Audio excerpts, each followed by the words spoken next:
আপনাদের স্বাগত জানাই আমি আমার রাজনৈতিক বিশ্লেষণ শুনবার জন্য।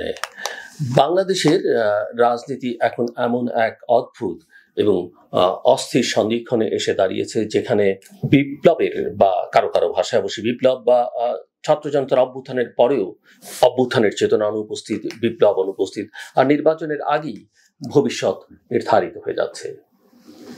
এক বছর আগে শেখ হাসিনার দীর্ঘ একচ্ছত্র কর্তৃত্ববাদী শাসনের পতন ঘটেছে। ইতিহাসের পাতায় এই গণ অভ্যুত্থান একটি যুগান্তকারী অধ্যায় হয়ে রয়ে গেল। আজ প্রায় এক বছর পরেও জাতি জানে না কবে হবে সেই কাঙ্ক্ষিত নির্বাচন। পরিবর্তনের স্বপ্নে বিভোর জনগণের সামনে এখন কেবল জিজ্ঞাসা, নির্বাচন কবে হবে?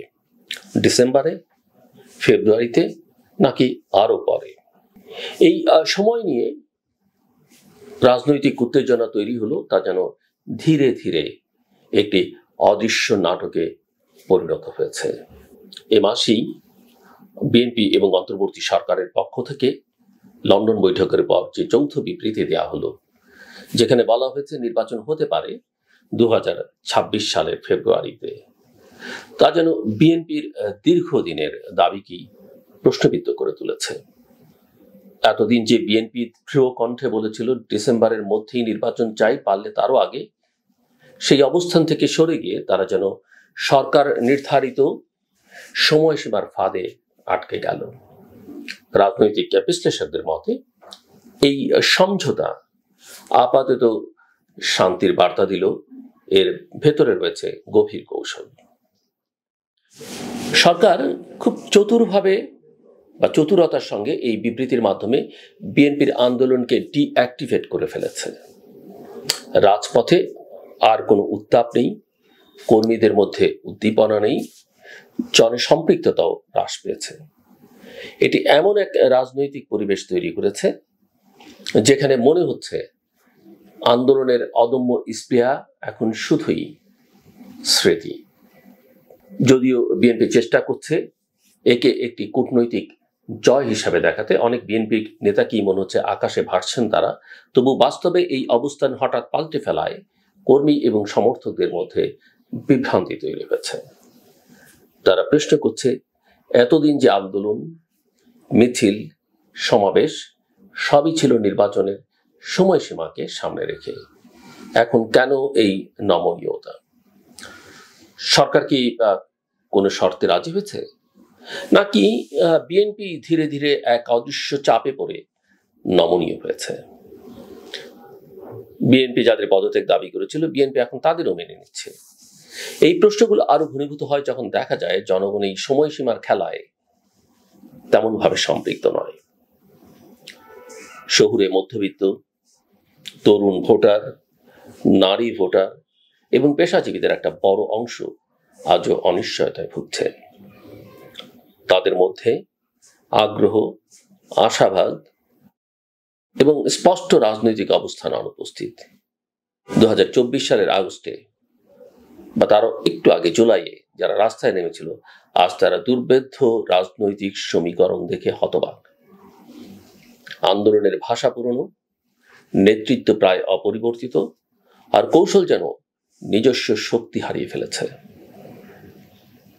এই মুহূর্তে যখন সবাই, গোটা বাংলাদেশের মানুষ, আন্তর্জাতিক সহযোগীরা নির্বাচন কবে হবে তা নিয়ে ব্যস্ত, তখনই সামনে এসছে সরকারের আশেপাশের কিছু প্রভাবশালী মহলের বিরুদ্ধে টাকা পাচার অর্থাৎ মানি লন্ডারিং এবং দুর্নীতির অভিযোগ। সিঙ্গাপুর, কানাডা, দুবাই এবং ইউরোপে অর্থ পাচারের নানা তথ্য ঘুরে বেড়াচ্ছে। গণমাধ্যম এবং বিদেশি গোয়েন্দা সংস্থার রিপোর্টে যেসব নাম উঠে আসছে, তাদের অনেকেই অন্তর্বর্তী সরকারের উপদেষ্টা, ঘনিষ্ঠ আমলা কিংবা রাজনৈতিক পৃষ্ঠপোষক। অথচ এই বিষয়গুলো নিয়ে সরকার নিশ্চুপ। এর ফলে এক ধরনের সন্দেহ তৈরি হচ্ছে যে নির্বাচন এবং আন্দোলনের আবহের আড়ালে বড় ধরনের দুর্নীতির জবাবদিহি এড়াতে চাইছে ক্ষমতাসীন গোষ্ঠী। বাংলাদেশ জাতীয়তাবাদী দল বিএনপি নিজেও এই ইস্যুতে স্পষ্ট অবস্থান নেয়নি। কিছু নেতার মুখে ক্ষোভ শোনা গেলেও দলগতভাবে এই গুরুতর অভিযোগকে রাজনৈতিক মঞ্চে প্রধান ইস্যুতে পরিণত করা হয়নি। অনেকে বলছেন সরকারের সঙ্গে চলমান আলোচনার আবহে হয়তো বিএনপি নিজেই এই ইস্যুগুলো দাবিয়ে রাখছে। এতে করে আন্দোলনের মূল ধারায় দুর্নীতি ও জবাবদিহির প্রশ্ন আসছে না, বরং সময় নির্ধারণের এক কেন্দ্রিক রাজনীতি যেন সবকিছু ঢেকে দিচ্ছে। এদিকে একটা গুরুত্বপূর্ণ রাজনৈতিক ইস্যু হিসেবে সামনে এসছে বাংলাদেশ জাতীয়তাবাদী দল বিএনপির ভারপ্রাপ্ত চেয়ারম্যান তারেক রহমানের দেশে ফেরার সম্ভাবনা। এক দশকের বেশি সময় ধরে লন্ডনে অবস্থানরত এই নেতা এখন দেশে ফিরে আসার প্রস্তুতি নিচ্ছেন বলে খবর বিভিন্ন মাধ্যমে আমরা দেখতে পাচ্ছি। গুলশানে তার জন্য একটি বাসভবন প্রস্তুত করা হচ্ছে। মামলার বাধা নেই, সরকারের পক্ষ থেকেও আপত্তির ইঙ্গিত মেলেনি। অনেকেই বলছেন যে ৫ আগস্ট গণ অভ্যুত্থান দিবসের প্রথম বর্ষপূর্তির আগেই তিনি দেশে ফিরতে পারেন। কিন্তু তার এই প্রত্যাবর্তন কি শুধু আবেগের, না এর ভেতরে লুকিয়ে আছে নতুন রাজনৈতিক সমীকরণ? যদি তিনি নির্বাচনের পূর্বে ফিরে এসে নেতৃত্ব দেন, এবং সেটাই হয়তো তাকে দিতে হবে, এবং সেটা দেয়াই সমীচীন, এবং দলের মনোবল উজ্জীবিত করেন, তবে তা বিএনপির জন্য ইতিবাচক হবে। কিন্তু যদি নির্বাচনের সময়সীমা নিয়ে অনিশ্চয়তা থেকেই যায়, অথবা দেশের ভেতরে তার নেতৃত্ব নিয়ে প্রশ্ন তৈরি হয়, দলের ভেতর হতে পারে চুপে চাপে, তাহলে এই প্রত্যাবর্তন উল্টো চাপ হয়ে উঠতে পারে বিএনপির জন্য। তারেক রহমান এবং ডক্টর মোহাম্মদ ইউনূসের লন্ডন বৈঠকের পর যে যৌথ বিবৃতি এসছে, তা আপাতত এটি রাজনৈতিক সমঝোতা তৈরি করেছে। কিন্তু প্রশ্ন হচ্ছে, এই সমঝোতার আওতায়, অর্থাৎ প্রফেসর ইউনূস এবং তারেক রহমানের এই সমঝোতার আওতায় কি এসছে, আর বাদ পড়েছে কারা? এনসিপি, জামায়াত, হেফাজত, বাম গণতান্ত্রিক জোট, গণতন্ত্র মঞ্চ, এমনকি সুশীল সমাজের কেউই এই আলোচনায় ছিলেন না। তাহলে কি এই জাতীয় ঐকমত্য আসলে দুই ব্যক্তির মধ্যে কৌশলগত বোঝাপড়া? যদি তাই হয়, তবে তা দেশের নির্বাচনী রাজনীতিকে আরো সংকীর্ণ এবং বিতর্কিত করে তুলবে। এদিকে রাজনৈতিক সংস্কারের প্রশ্নে এখনো কোনো অগ্রগতি নেই। সংবিধানের ধারা ৭০, তত্ত্বাবধায়ক ব্যবস্থার আইনগত ভিত্তি, সংসদের ক্ষমতায় কাঠামো, নারীদের সংরক্ষিত আসনের পদ্ধতি, দলগুলোর নিবন্ধন প্রক্রিয়া, এই সব কিছুই আটকে আছে কথার মধ্যে।